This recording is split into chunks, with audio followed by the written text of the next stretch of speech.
In this presentation, we will enter the Receive Payment form, the form used to record payment received in the current time period for an invoice that was given in a prior time period, possibly a payment received in the mail, possibly a check received in the mail within QuickBooks Online. For more accounting information and accounting courses, visit our website at accountinginstruction.info.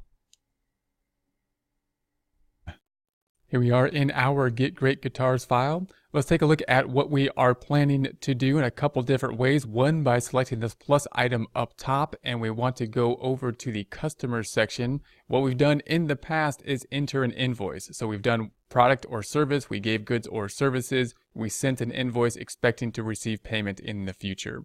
Our goal now is to receive payment. So that would be the next step in the process typically, is we would receive payment. We will imagine here we are receiving payment in the mail for an invoice that we shipped or sent out. We are now getting a payment for that. Let's consider that in terms of our financial statements. What would happen in terms of financial statements? If we go to the reports on the left, we're going to then look at our major report, the balance sheet, going into the balance sheet and changing the dates up top from January 1st to 12/31/19. So January through December 2019, and run that report. We are now saying that we have an accounts receivable. That's what happened with the invoice. People owe us money. That's recorded by accounts receivable. We expect to receive payments then. What will happen to accounts receivable? It's going to go down because they're going to pay us. So they don't owe us it anymore. This asset account's going to go down. The other side that's going to be affected, you would think, would be the checking account. However, we're not typically going to put it directly into the checking account, because if we got a check in the mail or if we got cash in some way, some type of payment, it hasn't made it to the bank. So we can't really put it in the checking account, or don't want to, because what we would rather do is group any receipts we've got. If we got multiple receipts in the mail, in other words, we want to make sure we deposit it into the bank in the same grouping that will be shown on the bank statement so that we can reconcile.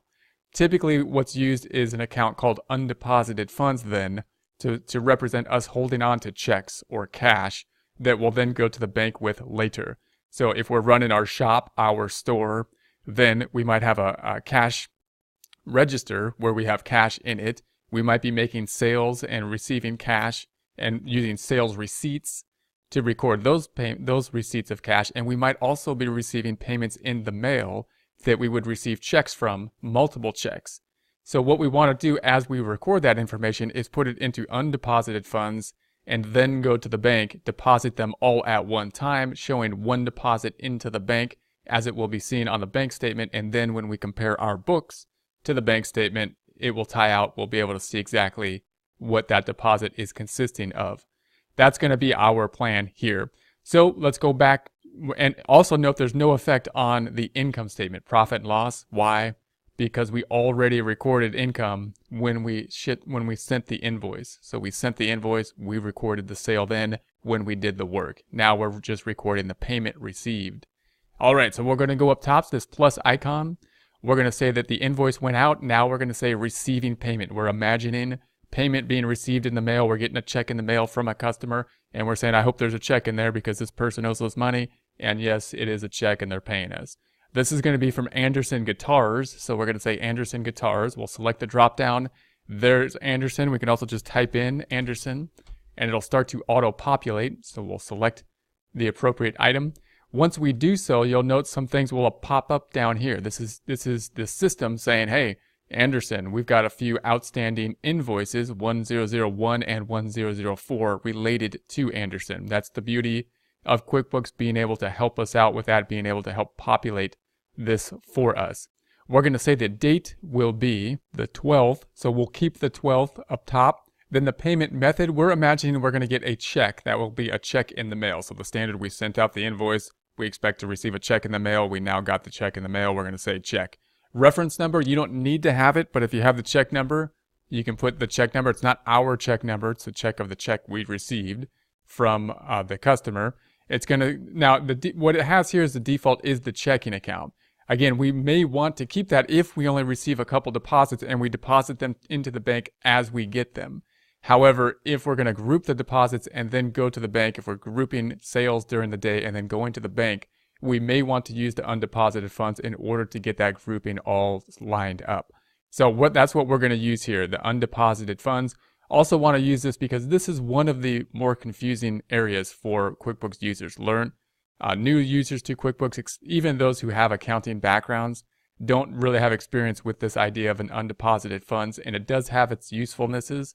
Although there may be times when you want to not use the undeposited funds, and it really has to do with the grouping. So we'll go through, we'll use it, we'll see how it flows through, we'll see how it helps to do the bank reconciliation at the end of the month. And then you can decide if you want to bypass it in any way for any reason.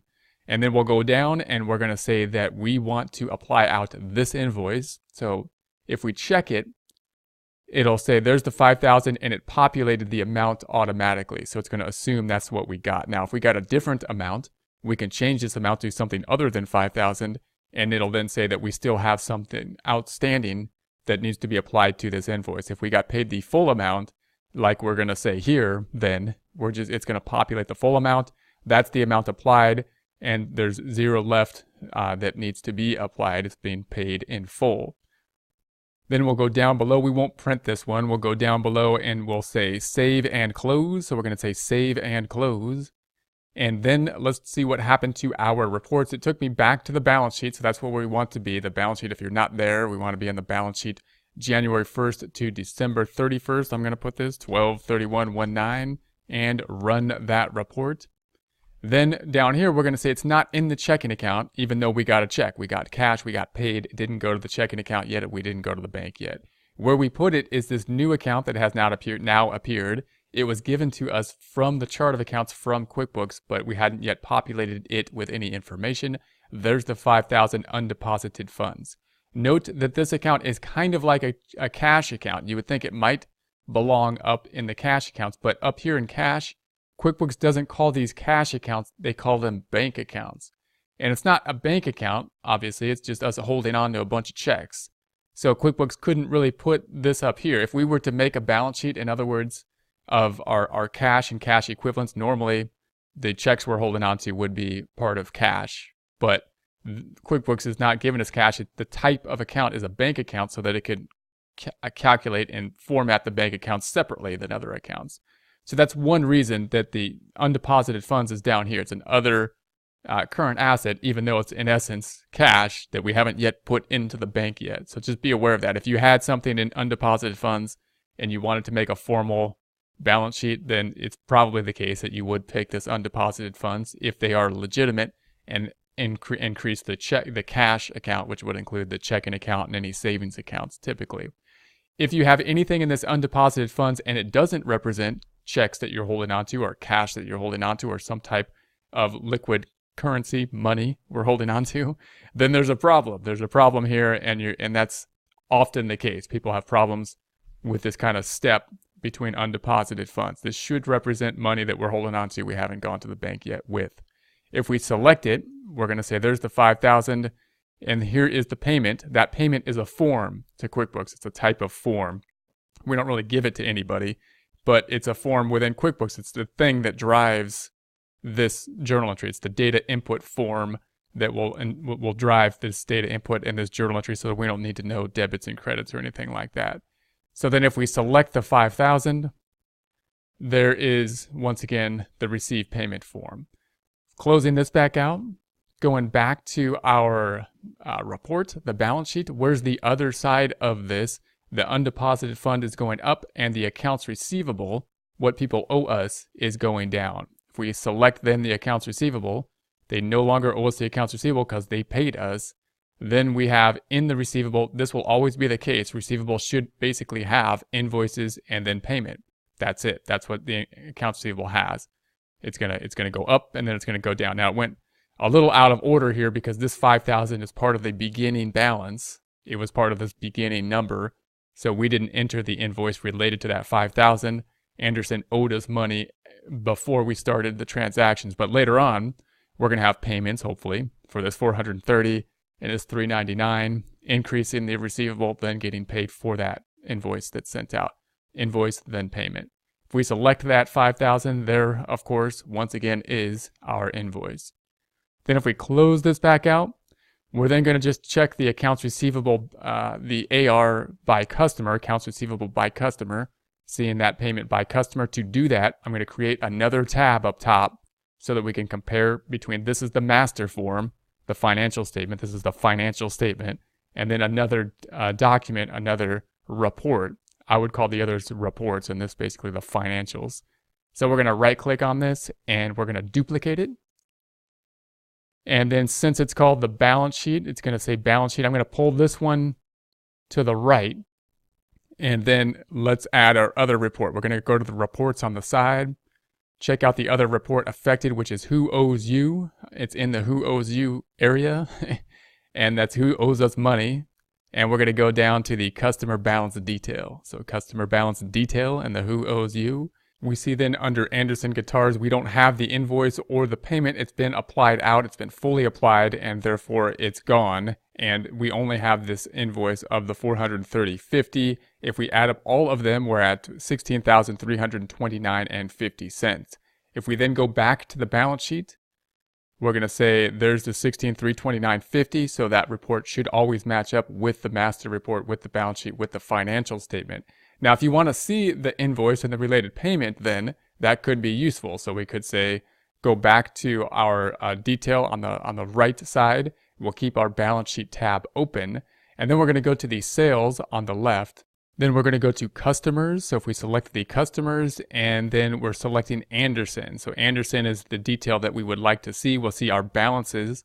Now we want to go into Anderson, and we will then see the detail. So here's an invoice, payment, invoice. We can see that this particular invoice has now been paid, indicated paid, and we see that the payment is here. So these two are basically tied out. If we select the invoice and take a look at the invoice, then anywhere in that screen we'll see it, and then we'll see the payment up top where it says, of course, paid. So here is our invoice. This was part of our beginning balances when we set up those beginning balances. That's why it's going to opening equity and doesn't have an amount or doesn't have an item like inventory item or service. And then we have the one payment made. And if we select on this one payment, it'll give us the detail. Here's the date of the payment, and here is the payment number and the amount. If we select on that date, then we can go to that receive payment form, the receive payment form that is being applied out to that payment. If we scroll down to the receive payment, then of course this is linked to that invoice here. Also note, obviously we have a hyperlink here. We can link back from the receive payment to the related invoice if we want to match those out. So if we close this out and we go back to our reports, these two basically are linked up, matched out. That's what we'll expect to see also per customer in this customer details, in this report, in this activity, in the transaction list. We expect to see invoices, then those invoices being paid. That's going to be the common process, this being by customer, and the customers, this what is owed by the customer from all the customers will of course be the accounts receivable, what's reported on the balance sheet back to this tab under accounts receivable, the master account, the total account, the financial statement.